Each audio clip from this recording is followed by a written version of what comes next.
Shalom, salam damai sejahtera kepada semua saudara dan saudariku di dalam nama Tuhan Yesus. Senang kita berjumpa kembali dalam belajar sekolah Sabat di program Sekolah Sabat 777. Kita telah tiba di pelajaran hari Selasa 1 Februari dengan judul Seorang Imam yang Efektif.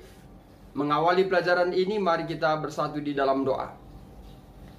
Bapa kami yang di sorga, terima kasih atas segala berkat yang Tuhan selalu berikan di tengah hidup kami. Kami bersyukur punya Tuhan yang selalu memperhatikan hidup kami dan memberikan napas kehidupan bagi kami. Engkaulah pencipta dan juga penebus kami.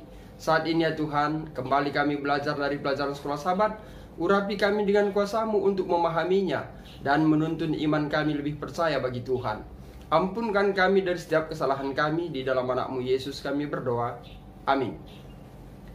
Saudaraku, untuk memahami pelajaran hari ini, mari terlebih dahulu kita baca Ibrani 7 ayat 11. Ibrani 7 ayat 11, demikian firman Tuhan. Karena itu andai kata oleh imamat Lewi telah tercapai kesempurnaan, sebab karena imamat itu umat Israel telah menerima Taurat, apakah sebabnya masih perlu seorang lain ditetapkan menjadi imam besar menurut peraturan Melkisedek, dan yang tentang dia tidak dikatakan menurut peraturan Harun? Saudara dan saudariku di dalam nama Tuhan Yesus, dari ayat ini perlu kita ingat dan juga perlu kita ketahui bahwa imam adalah mediator antara Tuhan dan manusia, pengantara manusia kepada Bapa. Berbeda dengan Nabi. Nabi adalah pengantara Allah, Bapa, kepada manusia. Ibrani 7, 11, 18, dan 19 berbicara tentang tugas pelayanan imam. Ibrani mengatakan bagaimanapun bahwa imamat Lewi tidak dapat memberikan akses yang lengkap dan pasti kepada Tuhan karena mereka tidak dapat memberikan kesempurnaan. Bagaimanapun mereka sendiri tidak sempurna. Jadi bagaimana mereka bisa memberikan kesempurnaan kepada orang lain? Tentunya imam-imam yang telah diutus oleh Tuhan di perjanjian lama tidak dapat memberikan kesempurnaan. Ibrani 9 ayat 14, Ibrani 10 ayat 3, 10-14 menyatakan bahwa korban binatang juga tidak bisa membersihkan hati nurani orang berdosa. Tujuan mereka adalah untuk menunjukkan pelayanan Yesus dan pengorbanannya yang akan menyediakan pembersihan sejati dari dosa. Jadi semua korban yang dilakukan di perjanjian lama adalah merujuk kepada Yesus. Dan kutipan ini selaras dengan Yohanes 1 ayat 29, di mana fungsi para imamat dan pengorbanan mereka bersifat sementara dan ilustratif.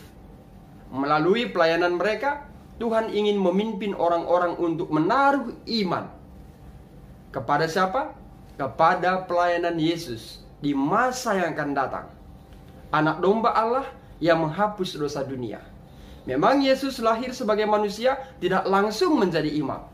Namun kitab Ibrani memberikan satu penjelasan bagi kita bahwa dia menjadi imam di sorga. Timbul pertanyaan, mengapa ada kebutuhan untuk mengubah hukum? Untuk menjawab pertanyaan tersebut boleh dibaca Ibrani 7 ayat 11 sampai 16. Namun Ibrani 7 ayat 12 menjelaskan bahwa perubahan keimamatan membuat perlu adanya perubahan dalam hukum Taurat. Mengapa? Karena ada hukum yang sangat ketat yang melarang seseorang yang bukan dari keturunan Lewi melalui Harun untuk melayani sebagai imam. Jadi untuk memudahkan kita memahaminya, harapan kami kita membaca Bilangan 3:10, Bilangan 16 ayat 39 dan 40, Ibrani 7 ayat 13 dan 14. Ayat-ayat tersebut menjelaskan bahwa Yesus berasal dari garis keturunan Yehuda. Dan karenanya hukum ini melarang dia menjadi seorang imam. Jadi Paulus berpendapat bahwa pengangkatan Yesus sebagai imam berarti Tuhan telah mengubah hukum keimamatan.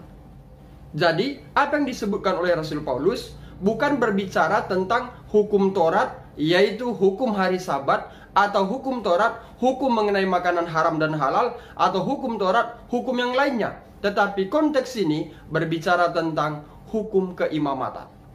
Saudaraku, kedatangan Yesus yang menyiratkan perubahan dalam hukum korban.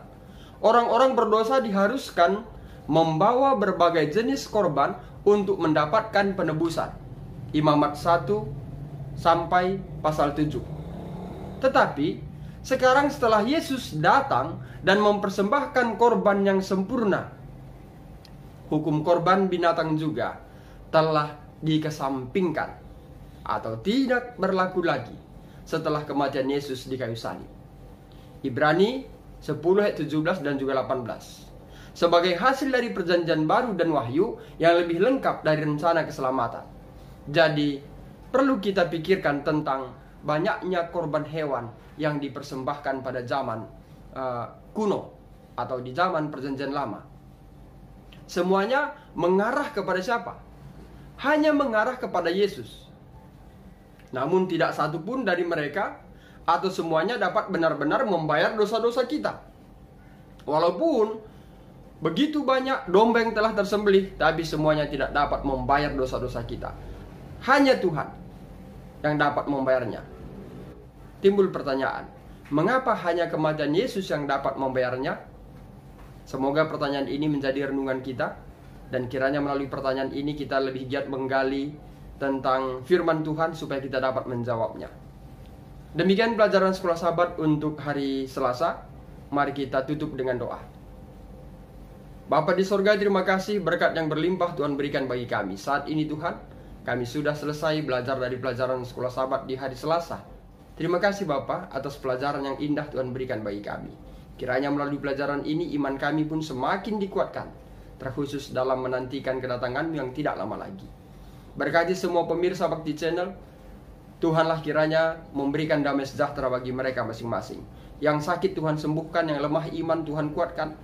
Demikian yang berduka cita Tuhan hibur. Berikan pengharapan sejati bagi mereka untuk tetap berharap hanya pada Tuhan.